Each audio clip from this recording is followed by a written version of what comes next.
2 o'clock the guide entered a thick forest which extended several miles. He preferred to travel under cover of the woods. They had not as yet had any unpleasant encounters, and the journey seemed on the point of being successfully accomplished, when the elephant, becoming restless, suddenly stopped. It was then 4 o'clock. "What's the matter?" asked Sir Francis, putting out his head. "I don't know, officer," replied the Parsee, listening attentively to a confused murmur which came through the thick branches. The murmur soon became more distinct.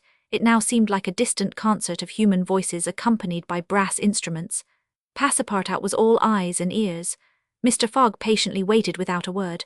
The Parsee jumped to the ground, fastened the elephant to a tree and plunged into the thicket. He soon returned, saying, "A procession of Brahmins is coming this way. We must prevent their seeing us if possible." The guide unloosed the elephant and led him into a thicket, at the same time asking the travellers not to stir. He held himself ready to bestride the animal at a moment's notice, should flight become necessary, but he evidently thought that the procession of the faithful would pass without perceiving them amid the thick foliage, in which they were wholly concealed. The discordant tones of the voices and instruments drew nearer, and now droning songs mingled with the sound of the tambourines and cymbals. The head of the procession soon appeared beneath the trees, 100 paces away, and the strange figures who performed the religious ceremony were easily distinguished through the branches. First came the priests, with mitres on their heads and clothed in long lace robes. They were surrounded by men, women, and children, who sang a kind of lugubrious psalm, interrupted at regular intervals by the tambourines and cymbals, while behind them was drawn a car with large wheels, the spokes of which represented serpents entwined with each other. Upon the car, which was drawn by 4 richly caparisoned zebus, stood a hideous statue with 4 arms, the body coloured a dull red, with haggard eyes, dishevelled hair, protruding tongue and lips tinted with beetle. It stood upright upon the figure of a prostrate and headless giant. Sir Francis, recognising the statue, whispered, "The goddess Kali, the goddess of love and death." "Of death, perhaps," muttered back Passepartout, "but of love, that ugly old hag, never." The Parsee made a motion to keep silence. A group of old fakirs were capering and making a wild ado round the statue. These were striped with ochre, and covered with cuts whence their blood issued drop by drop, stupid fanatics, who in the great Indian ceremonies still throw themselves under the wheels of Juggernaut. Some Brahmins, clad in all the sumptuousness of Oriental apparel, and leading a woman who faltered at every step, followed. This woman was young and as fair as a European. Her head and neck, shoulders, ears, arms, hands and toes were loaded down with jewels and gems, with bracelets, earrings and rings, while a tunic bordered with gold and covered with a light muslin robe betrayed the outline of her form. The guards who followed the young woman presented a violent contrast to her, armed as they were with naked sabres hung at their waists and long damascene pistols, and bearing a corpse on a palanquin. It was the body of an old man, gorgeously arrayed in the habiliments of a Raja, wearing as in life a turban embroidered with pearls, a robe of tissue of silk and gold, a scarf of cashmere sewed with diamonds, and the magnificent weapons of a Hindu prince. Next came the musicians and a rearguard of capering fakirs, whose cries sometimes drowned the noise of the instruments. These closed the procession. Sir Francis watched the procession with a sad countenance, and turning to the guide said, "A suttee." The Parsee nodded and put his finger to his lips. The procession slowly wound under the trees, and soon its last ranks disappeared in the depths of the wood. The songs gradually died away, occasionally cries were heard in the distance, until at last all was silence again. Phileas Fogg had heard what Sir Francis said, and as soon as the procession had disappeared, asked, "What is a suttee?" "A suttee," returned the general, "is a human sacrifice, but a voluntary one. The woman you have just seen will be burned tomorrow at the dawn of day." "Oh, the scoundrels!" cried Passepartout, who could not repress his indignation. "And the corpse?" asked Mr. Fogg. "Is that of the prince, her husband," said the guide, "an independent Roger of Bundelkund." "Is it possible," resumed Phileas Fogg, his voice betraying not the least emotion, "that these barbarous customs still exist in India, and that the English have been unable to put a stop to them?" "These sacrifices do not occur in the larger portion of India," replied Sir Francis, "but we have no power over these savage territories, and especially here in Bundelkund. The whole district north of the Vindhyas is the theatre of incessant murders and pillage." "The poor wretch," exclaimed Passepartout, "to be burned alive." "Yes," returned Sir Francis, "burned alive. And if she were not, you cannot conceive what treatment she would be obliged to submit to from her relatives. They would shave off her hair, feed her on a scanty allowance of rice, treat her with contempt.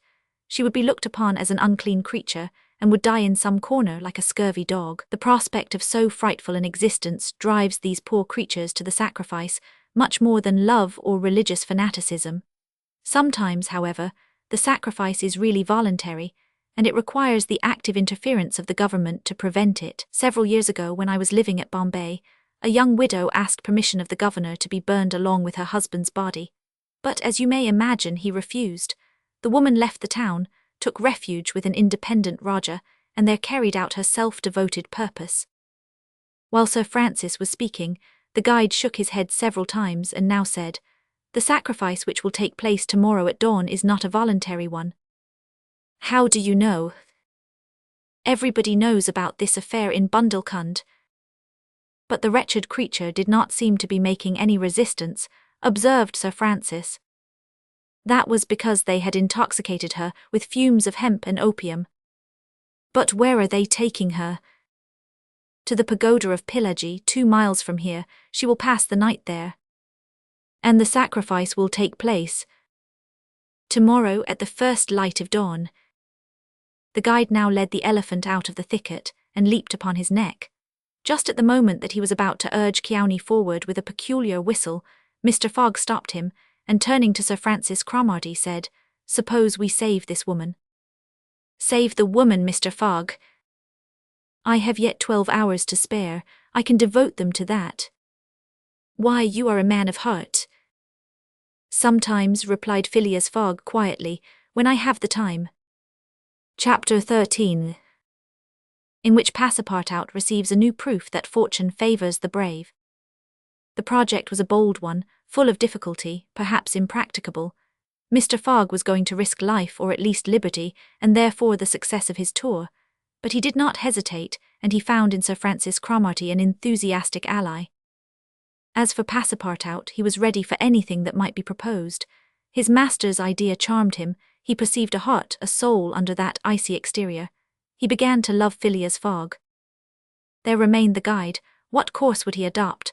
Would he not take part with the Indians? In default of his assistance, it was necessary to be assured of his neutrality. Sir Francis frankly put the question to him. "Officers," replied the guide, "I am a Parsee and this woman is a Parsee. Command me as you will." "Excellent," said Mr. Fogg. "However," resumed the guide, "it is certain not only that we shall risk our lives but horrible tortures if we are taken." "That is foreseen," replied Mr. Fogg. "I think we must wait till night before acting." "I think so," said the guide. The worthy Indian then gave some account of the victim, who, he said, was a celebrated beauty of the Parsee race, and the daughter of a wealthy Bombay merchant. She had received a thoroughly English education in that city, and from her manners and intelligence would be thought an European. Her name was Ayuda. Left an orphan, she was married against her will to the old Raja of Bundelkund, and knowing the fate that awaited her, she escaped, was retaken, and devoted by the Raja's relatives, who had an interest in her death, to the sacrifice from which it seemed she could not escape. The Parsee's narrative only confirmed Mr. Fogg and his companions in their generous design. It was decided that the guide should direct the elephant towards the pagoda of Pillaji, which he accordingly approached as quickly as possible. They halted, half an hour afterwards, in a copse, some 500 feet from the pagoda, where they were well concealed, but they could hear the groans and cries of the fakirs distinctly. They then discussed the means of getting at the victim. The guide was familiar with the pagoda of Pillaji, in which, as he declared, the young woman was imprisoned. Could they enter any of its doors while the whole party of Indians was plunged in a drunken sleep, or was it safer to attempt to make a hole in the walls? This could only be determined at the moment and the place themselves, but it was certain that the abduction must be made that night, and not when, at break of day, the victim was led to her funeral pyre. Then no human intervention could save her. As soon as night fell, about 6 o'clock, they decided to make a reconnaissance around the pagoda. The cries of the fakirs were just ceasing. The Indians were in the act of plunging themselves into the drunkenness caused by liquid opium mingled with hemp, and it might be possible to slip between them to the temple itself. The Parsee, leading the others, noiselessly crept through the wood, and in 10 minutes they found themselves on the banks of a small stream, whence, by the light of the resin torches, they perceived a pyre of wood, on the top of which lay the embalmed body of the Rajah, which was to be burned with his wife. The pagoda, whose minarets loomed above the trees in the deepening dusk, stood 100 steps away. "Come," whispered the guide. He slipped more cautiously than ever through the brush, followed by his companions. The silence around was only broken by the low murmuring of the wind among the branches.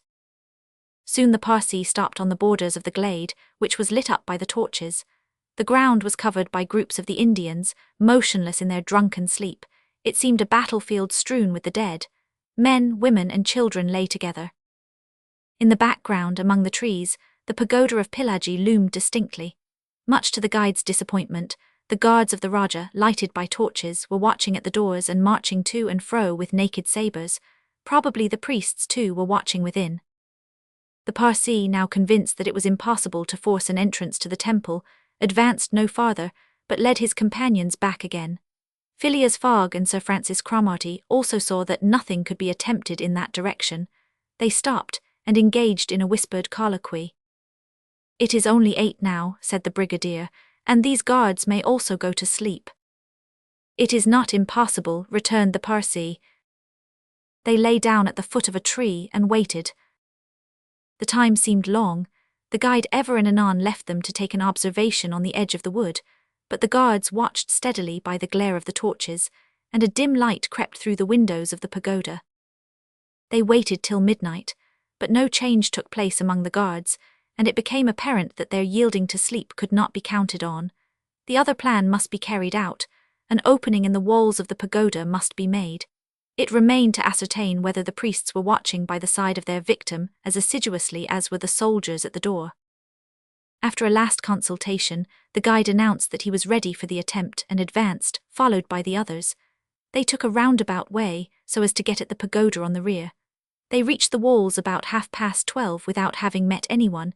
Here there was no guard, nor were there either windows or doors. The night was dark. The moon on the wane scarcely left the horizon and was covered with heavy clouds. The height of the trees deepened the darkness. It was not enough to reach the walls.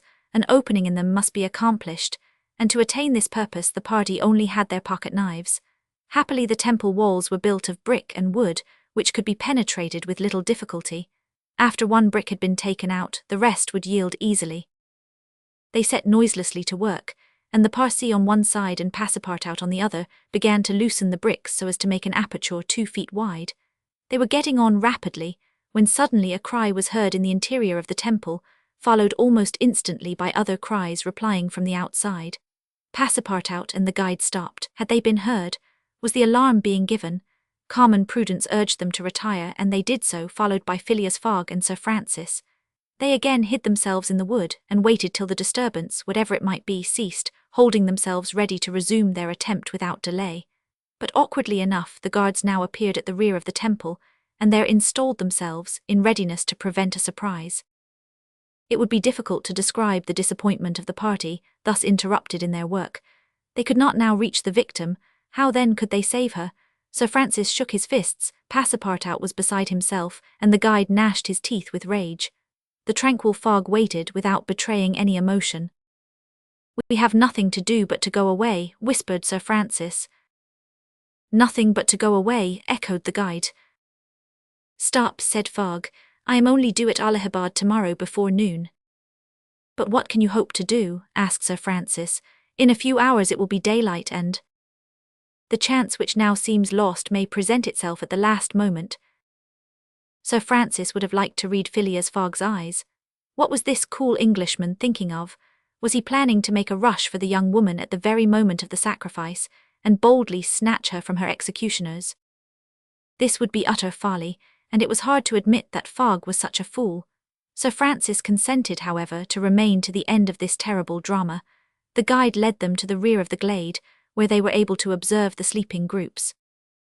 Meanwhile Passepartout, who had perched himself on the lower branches of a tree, was resolving an idea which had at first struck him like a flash, and which was now firmly lodged in his brain. He had commenced by saying to himself, "What folly! And then he repeated, "Why not after all? It's a chance, perhaps the only one, and with such sorts." Thinking thus, he slipped with the suppleness of a serpent to the lowest branches, the ends of which bent almost to the ground. The hours passed, and the lighter shades now announced the approach of day, though it was not yet light. This was the moment. The slumbering multitude became animated, the tambourines sounded, songs and cries arose, the hour of the sacrifice had come. The doors of the pagoda swung open, and a bright light escaped from its interior, in the midst of which Mr. Fogg and Sir Francis espied the victim. She seemed, having shaken off the stupor of intoxication, to be striving to escape from her executioner. Sir Francis's heart throbbed, and convulsively seizing Mr. Fogg's hand, found in it an open knife. Just at this moment the crowd began to move. The young woman had again fallen into a stupor caused by the fumes of hemp, and passed among the fakirs, who escorted her with their wild, religious cries. Phileas Fogg and his companions, mingling in the rear ranks of the crowd, followed, and in 2 minutes they reached the banks of the stream and stopped 50 paces from the pyre, upon which still lay the Rajah's corpse. In the semi-obscurity they saw the victim, quite senseless, stretched out beside her husband's body. Then a torch was brought, and the wood, heavily soaked with oil, instantly took fire. At this moment Sir Francis and the guide seized Phileas Fogg, who, in an instant of mad generosity, was about to rush upon the pyre. But he had quickly pushed them aside when the whole scene suddenly changed. A cry of terror arose. The whole multitude prostrated themselves, terror-stricken, on the ground. The old Rajah was not dead then, since he rose of a sudden like a spectre, took up his wife in his arms, and descended from the pyre in the midst of the clouds of smoke, which only heightened his ghostly appearance. Fakirs and soldiers and priests, seized with instant terror, lay there with their faces on the ground, not daring to lift their eyes and behold such a prodigy. The inanimate victim was borne along by the vigorous arms which supported her, and which she did not seem in the least to burden. Mr. Fogg and Sir Francis stood erect, the Parsee bowed his head, and Passepartout was, no doubt, scarcely less stupefied. The resuscitated Rajah approached Sir Francis and Mr. Fogg, and in an abrupt tone said, "Let us be off." It was Passepartout himself, who had slipped upon the pyre in the midst of the smoke, and, profiting by the still overhanging darkness, had delivered the young woman from death. It was Passepartout who, playing his part with a happy audacity, had passed through the crowd amid the general terror. A moment after all 4 of the party had disappeared in the woods, and the elephant was bearing them away at a rapid pace. But the cries and noise, and a ball which whizzed through Phileas Fogg's hat, apprised them that the trick had been discovered. The old Rajah's body indeed now appeared upon the burning pyre, and the priests, recovered from their terror, perceived that an abduction had taken place. They hastened into the forest, followed by the soldiers, who fired a volley after the fugitives, but the latter rapidly increased the distance between them, and ere long found themselves beyond the reach of the bullets and arrows. Chapter 14, in which Phileas Fogg descends the whole length of the beautiful valley of the Ganges, without ever thinking of seeing it. The rash exploit had been accomplished, and for an hour Passepartout laughed gaily at his success. Sir Francis pressed the worthy fellow's hand, and his master said, "Well done," which from him was high commendation, to which Passepartout replied that all the credit of the affair belonged to Mr. Fogg. As for him, he had only been struck with a queer idea, and he laughed to think that for a few moments he, Passepartout, the ex-gymnast, ex-sergeant fireman, had been the spouse of a charming woman, a venerable embalmed Rajah. As for the young Indian woman, she had been unconscious throughout of what was passing, and now, wrapped up in a travelling blanket, was reposing in one of the howdahs. The elephant, thanks to the skilful guidance of the Parsee, was advancing rapidly through the still darksome forest, and an hour after leaving the pagoda had crossed a vast plain. They made a halt at 7 o'clock, the young woman being still in a state of complete prostration. The guide made her drink a little brandy and water, but the drowsiness which stupefied her could not yet be shaken off. Sir Francis, who was familiar with the effects of the intoxication produced by the fumes of hemp, reassured his companions on her account, but he was more disturbed at the prospect of her future fate. He told Phileas Fogg that, should Ayuda remain in India, she would inevitably fall again into the hands of her executioners. These fanatics were scattered throughout the county, and would, despite the English police, recover their victim at Madras, Bombay, or Calcutta. She would only be safe by quitting India forever. Phileas Fogg replied that he would reflect upon the matter. The station at Allahabad was reached about 10 o'clock, and the interrupted line of railway being resumed, would enable them to reach Calcutta in less than 24 hours. Phileas Fogg would thus be able to arrive in time to take the steamer which left Calcutta the next day, October 25th, at noon, for Hong Kong. The young woman was placed in one of the waiting rooms of the station, whilst Passepartout was charged with purchasing for her various articles of toilet, a dress, shawl and some furs, for which his master gave him unlimited credit. Passepartout started off forthwith, and found himself in the streets of Allahabad, that is, the city of God, one of the most venerated in India, being built at the junction of the two sacred rivers, Ganges and Jumna, the waters of which attract pilgrims from every part of the peninsula. The Ganges, according to the legends of the Ramayana, rises in heaven, whence, owing to Brahma's agency, it descends to the earth. Passepartout made it a point, as he made his purchases, to take a good look at the city. It was formerly defended by a noble fort, which has since become a state prison. Its commerce has dwindled away, and Passepartout in vain looked about him for such a bazaar as he used to frequent in Regent Street. At last he came upon an elderly, crusty Jew who sold second-hand articles, and from whom he purchased a dress of Scotch stuff, a large mantle and a fine otter-skin pelisse, for which he did not hesitate to pay £75. He then returned triumphantly to the station. The influence to which the priests of Pillaji had subjected Ayuda began gradually to yield, and she became more herself, so that her fine eyes resumed all their soft Indian expression. When the poet king Yukef Uddul celebrates the charms of the Queen of Amenagara, he speaks thus: her shining tresses, divided in two parts, encircle the harmonious contour of her white and delicate cheeks, brilliant in their glow and freshness. Her ebony brows have the form and charm of the bow of Kama, the god of love, and beneath her long silken lashes the purest reflections and a celestial light swim, as in the sacred lakes of Himalaya, in the black pupils of her great clear eyes. Her teeth, fine, equal and white, glitter between her smiling lips like dewdrops in a passion flower's half-enveloped breast. Her delicately formed ears, her vermilion hands, her little feet, curved and tender as the lotus bud, glitter with the brilliancy of the loveliest pearls of Ceylon, the most dazzling diamonds of Golconda. Her narrow and supple waist, which a hand may clasp around, sets forth the outline of her rounded figure and the beauty of her bosom, where youth in its flower displays the wealth of its treasures. And beneath the silken folds of her tunic, she seems to have been modelled in pure silver by the godlike hand of Vikvarkarma, the immortal sculptor. It is enough to say, without applying this poetical rhapsody to Ayuda, that she was a charming woman, in all the European acceptation of the phrase.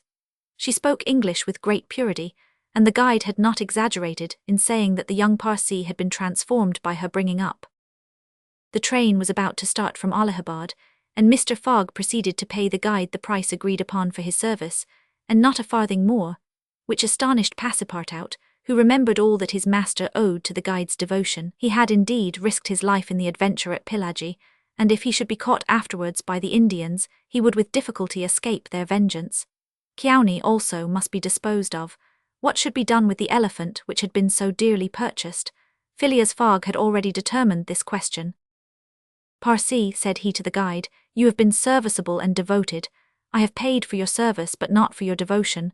Would you like to have this elephant? He is yours. The guide's eyes glistened. Your honour is giving me a fortune, cried he. Take him, guide, returned Mr. Fogg, and I shall still be your debtor. Good, exclaimed Passepartout. Take him, friend. Kiauni is a brave and faithful beast. And going up to the elephant, he gave him several lumps of sugar, saying, Here, Kiauni, here, here. The elephant grunted out his satisfaction, and clasping Passepartout around the waist with his trunk, lifted him as high as his head. Passepartout, not in the least alarmed, caressed the animal, which replaced him gently on the ground. Soon after, Phileas Fogg, Sir Francis Cromarty and Passepartout, installed in a carriage with Ayuda, who had the best seat, were whirling at full speed towards Benares. It was a run of 80 miles, and was accomplished in 2 hours. During the journey the young woman fully recovered her senses. What was her astonishment to find herself in this carriage, on the railway, dressed in European habiliments, and with travellers who were quite strangers to her. Her companions first set about fully reviving her with a little liquor, and then Sir Francis narrated to her what had passed, dwelling upon the courage with which Phileas Fogg had not hesitated to risk his life to save her, and recounting the happy sequel of the venture, the result of Passepartout's rash idea. Mr. Fogg said nothing, while Passepartout, abashed, kept repeating that it wasn't worth telling. Aeuda pathetically thanked her deliverers, rather with tears than words. Her fine eyes interpreted her gratitude better than her lips. Then, as her thoughts strayed back to the scene of the sacrifice, and recalled the dangers which still menaced her, she shuddered with terror. Phileas Fogg understood what was passing in Aeuda's mind, and offered, in order to reassure her, to escort her to Hong Kong, where she might remain safely until the affair was hushed up, an offer which she eagerly and gratefully accepted. She had, it seems, a Parsee relation, who was one of the principal merchants of Hong Kong, which is wholly an English city, though on an island on the Chinese coast. At 12:30 the train stopped at Benares. The Brahmin legends assert that this city is built on the site of the ancient Kasi, which, like Mahomet's tomb, was once suspended between heaven and earth, though the Benares of today, which the Orientalists call the Athens of India, stands quite unpoetically on the solid earth. Passepartout caught glimpses of its brick houses and clay huts, giving an aspect of desolation to the place, as the train entered it. Benares was Sir Francis Cromarty's destination, the troops he was rejoining being encamped some miles northward of the city. He bade adieu to Phileas Fogg, wishing him all success, and expressing the hope that he would come that way again in a less original but more profitable fashion. Mr. Fogg lightly pressed him by the hand. The parting of Aeuda, who did not forget what she owed to Sir Francis, betrayed more warmth, and as for Passepartout, he received a hearty shake of the hand from the gallant general. The railway, on leaving Benares, passed for a while along the valley of the Ganges. Through the windows of their carriage the travellers had glimpses of the diversified landscape of Bahar, with its mountains clothed in verdure, its fields of barley, wheat and corn, its jungles peopled with green alligators, its neat villages, and its still thickly leaved forests. Elephants were bathing in the waters of the sacred river, and groups of Indians, despite the advanced season and chilly air, were performing solemnly their pious ablutions. These were fervent Brahmins, the bitterest foes of Buddhism, their deities being Vishnu, the solar god, Shiva, the divine impersonation of natural forces, and Brahma, the supreme ruler of priests and legislators. What would these divinities think of India, anglicized as it is today, with steamers whistling and scudding along the Ganges, frightening the gulls which float upon its surface, the turtles swarming along its banks, and the faithful dwelling upon its borders? The panorama passed before their eyes like a flash, save when the steam concealed it fitfully from the view. The travellers could scarcely discern the fort of Chupeni, 20 miles southwestward from Benares, the ancient stronghold of the Rajas of Bahar, or Ghazipur and its famous rose-water factories, or the tomb of Lord Cornwallis rising on the left bank of the Ganges, the fortified town of Buxar or Patna, a large manufacturing and trading place where is held the principal opium market of India, or Mongia, a more than European town, for it is as English as Manchester or Birmingham, with its iron foundries, edge-tool factories, and high chimneys puffing clouds of black smoke heavenward. Night came on. The train passed on at full speed, in the midst of the roaring of the tigers, bears, and wolves which fled before the locomotive, and the marvels of Bengal, Golconda ruined Gur, Murshidabad, the ancient capital, Burdwan, Hugli, and the French town of Chandernagor, where Passepartout would have been proud to see his country's flag flying, were hidden from their view in the darkness. Calcutta was reached at 7 in the morning, and the packet left for Hong Kong at noon, so that Phileas Fogg had 5 hours before him. According to his journal, he was due at Calcutta on the 25th of October, and that was the exact date of his actual arrival. He was therefore neither behindhand nor ahead of time. The 2 days gained between London and Bombay had been lost, as has been seen, in the journey across India, but it is not to be supposed that Phileas Fogg regretted them. Chapter 15, in which the bag of banknotes disgorges some thousands of pounds more. The train entered the station, and Passepartout, jumping out first, was followed by Mr. Fogg, who assisted his fair companion to descend. Phileas Fogg intended to proceed at once to the Hong Kong steamer, in order to get Aeuda comfortably settled for the voyage. He was unwilling to leave her while they were still on dangerous ground. Just as he was leaving the station, a policeman came up to him and said, "Mr. Phileas Fogg." "I am he." "Is this man your servant?" added the policeman, pointing to Passepartout. "Yes." "Be so good, both of you, as to follow me." Mr. Fogg betrayed no surprise whatever. The policeman was a representative of the law, and law is sacred to an Englishman. Passepartout tried to reason about the matter, but the policeman tapped him with his stick, and Mr. Fogg made him a signal to obey. "May this young lady go with us?" asked he. "She may," replied the policeman. Mr. Fogg, Ajuda, and Passepartout were conducted to a palkigari, a sort of four-wheeled carriage, drawn by two horses, in which they took their places and were driven away. No one spoke during the 20 minutes which elapsed before they reached their destination. They first passed through the Black Town, with its narrow streets, its miserable, dirty huts and squalid population, then through the European town, which presented a relief in its bright brick mansions, shaded by coconut trees and bristling with masts, where, although it was early morning, elegantly dressed horsemen and handsome equipages were passing back and forth. The carriage stopped before a modest-looking house which, however, did not have the appearance of a private mansion, the policeman having requested his prisoners, for so, truly, they might be called, to descend, conducted them into a room with barred windows and said, "You will appear before Judge Obadiah at 8:30. He then retired and closed the door. "Why, we are prisoners," exclaimed Passepartout, falling into a chair. Ajuda, with an emotion she tried to conceal, said to Mr. Fogg, "Sir, you must leave me to my fate. It is on my account that you received this treatment, it is for having saved me."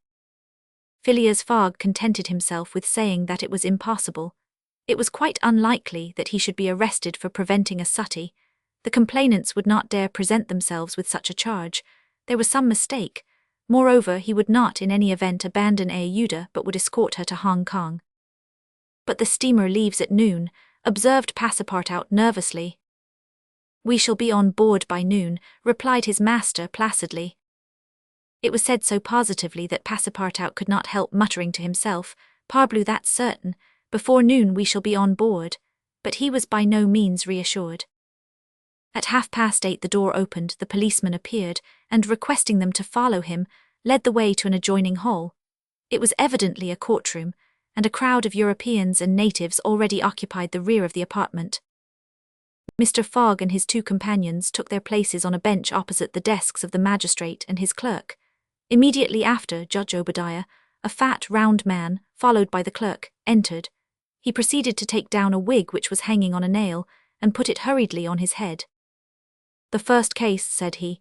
Then, putting his hand to his head, he exclaimed, This is not my wig." "No, your worship," returned the clerk, "it is mine." "My dear Mr. Oysterpuff, how can a judge give a wise sentence in a clerk's wig?" The wigs were exchanged. Passepartout was getting nervous, for the hands on the face of the big clock over the judge seemed to go around with terrible rapidity. "The first case," repeated Judge Obadiah. "Phileas Fogg," demanded Oysterpuff. "I am here," replied Mr. Fogg. "Passepartout." "Present," responded Passepartout. "Good," said the judge. "You have been looked for prisoners for 2 days on the trains from Bombay." "But of what are we accused?" asked Passepartout impatiently. "You are about to be informed." "I am an English subject, sir," said Mr. Fogg, "and I have the right." "Have you been ill-treated?" "Not at all." "Very well, let the complainants come in." A door was swung open by order of the judge, and 3 Indian priests entered. "That's it," muttered Passepartout. "These are the rogues who were going to burn our young lady." The priests took their places in front of the judge, and the clerk proceeded to read in a loud voice a complaint of sacrilege against Phileas Fogg and his servant, who were accused of having violated a place held consecrated by the Brahmin religion. "You hear the charge?" asked the judge. "Yes, sir," replied Mr. Fogg, consulting his watch, "and I admit it." "You admit it?" "I admit it, and I wish to hear these priests admit, in their turn, what they were going to do at the pagoda of Pillaji." The priests looked at each other. They did not seem to understand what was said. "Yes," cried Passepartout warmly, "at the pagoda of Pillaji, where they were on the point of burning their victim." The judge stared with astonishment, and the priests were stupefied. "What victim?" said Judge Obadiah. "Burn whom in Bombay itself?" "Bombay," cried Passepartout. "Certainly, we are not talking of the pagoda of Pillaji, but of the pagoda of Malabar Hill at Bombay." "And as a proof," added the clerk, "here are the desecrator's very shoes which he left behind him." whereupon he placed a pair of shoes on his desk. "My shoes," cried Passepartout, in his surprise permitting this imprudent exclamation to escape him. The confusion of master and man, who had quite forgotten the affair at Bombay, for which they were now detained at Calcutta, may be imagined. Fix the detective had foreseen the advantage which Passepartout's escapade gave him, and delaying his departure for 12 hours, had consulted the priests of Malabar Hill.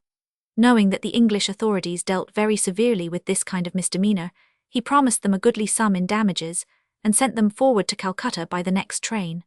Owing to the delay caused by the rescue of the young widow, Fix and the priests reached the Indian capital before Mr. Fogg and his servant, the magistrates having been already warned by a dispatch to arrest them should they arrive. Fix's disappointment when he learned that Phileas Fogg had not made his appearance in Calcutta may be imagined. He made up his mind that the robber had stopped somewhere on the route and taken refuge in the southern provinces. For 24 hours Fix watched the station with feverish anxiety. At last he was rewarded by seeing Mr. Fogg and Passepartout arrive, accompanied by a young woman, whose presence he was wholly at a loss to explain. He hastened for a policeman, and this was how the party came to be arrested and brought before Judge Obadiah. Had Passepartout been a little less preoccupied, he would have espied the detective ensconced in a corner of the courtroom, watching the proceedings with an interest easily understood, for the warrant had failed to reach him at Calcutta, as it had done at Bombay and Suez. Judge Obadiah had unfortunately caught Passepartout's rash exclamation, which the poor fellow would have given the world to recall. "The facts are admitted?" asked the judge. "Admitted," replied Mr. Fogg coldly. "Inasmuch," resumed the judge, "as the English law protects equally and sternly the religions of the Indian people, and as the man Passepartout has admitted that he violated the sacred pagoda of Malabar Hill, at Bombay, on the 20th of October, I condemn the said Passepartout to imprisonment for 15 days, and a fine of £300. £300, cried Passepartout, startled at the largeness of the sum. "Silence," shouted the constable. "And inasmuch," continued the judge, "as it is not proved that the act was not done by the connivance of the master with the servant, and as the master in any case must be held responsible for the acts of his paid servant, I condemn Phileas Fogg to a week's imprisonment, and a fine of £150. Fix rubbed his hands softly with satisfaction. If Phileas Fogg could be detained in Calcutta a week, it would be more than time for the warrant to arrive. Passepartout was stupefied. This sentence ruined his master. A wager of £20,000 lost, because he, like a precious fool, had gone into that abominable pagoda. Phileas Fogg, as self-composed as if the judgment did not in the least concern him, did not even lift his eyebrows while it was being pronounced. Just as the clerk was calling the next case, he rose and said, "I offer bail." "You have that right," returned the judge. Fix's blood ran cold, but he resumed his composure when he heard the judge announce that the bail required for each prisoner would be £1,000. "I will pay it at once," said Mr. Fogg, taking a roll of bank bills from the carpet-bag which Passepartout had by him and placing them on the clerk's desk. "This sum will be restored to you upon your release from prison," said the judge. "Meanwhile you are liberated on bail."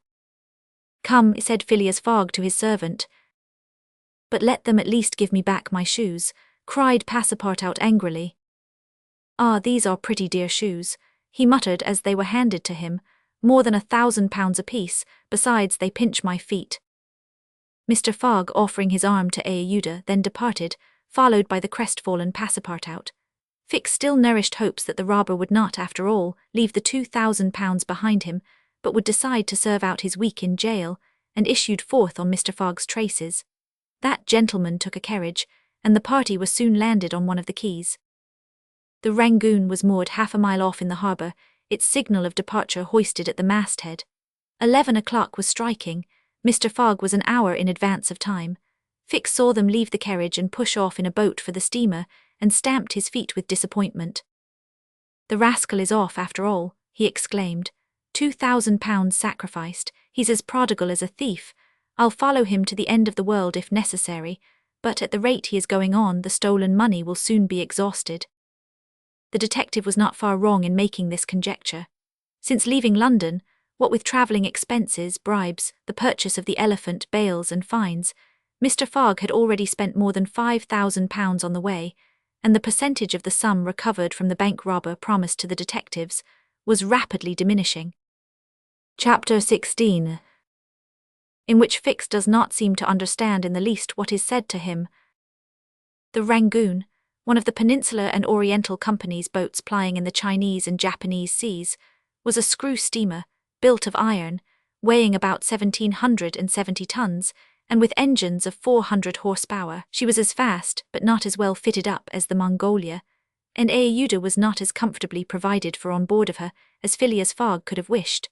However, the trip from Calcutta to Hong Kong only comprised some 3,500 miles, occupying from 10 to 12 days, and the young woman was not difficult to please. During the first days of the journey, Aouda became better acquainted with her protector, and constantly gave evidence of her deep gratitude for what he had done. The phlegmatic gentleman listened to her, apparently at least with coldness, neither his voice nor his manner betraying the slightest emotion, but he seemed to be always on the watch that nothing should be wanting to Aouda's comfort. He visited her regularly each day at certain hours, not so much to talk himself, as to sit and hear her talk. He treated her with the strictest politeness, but with the precision of an automaton, the movements of which had been arranged for this purpose. Aouda did not quite know what to make of him, though Passepartout had given her some hints of his master's eccentricity, and made her smile by telling her of the wager which was sending him round the world. After all, she owed Phileas Fogg her life, and she always regarded him through the exalting medium of her gratitude. Aouda confirmed the Parsi guide's narrative of her touching history. She did, indeed, belong to the highest of the native races of India. Many of the Parsi merchants have made great fortunes there by dealing in cotton, and one of them, Sir Jamitsi Jejeebhoy, was made a baronet by the English government. Aouda was a relative of this great man, and it was his cousin Gigi whom she hoped to join at Hong Kong. Whether she would find a protector in him she could not tell, but Mr. Fogg essayed to calm her anxieties, and to assure her that everything would be mathematically, he used the very word, arranged. Aouda fastened her great eyes, clear as the sacred lakes of the Himalaya, upon him, but the intractable Fogg, as reserved as ever, did not seem at all inclined to throw himself into this lake.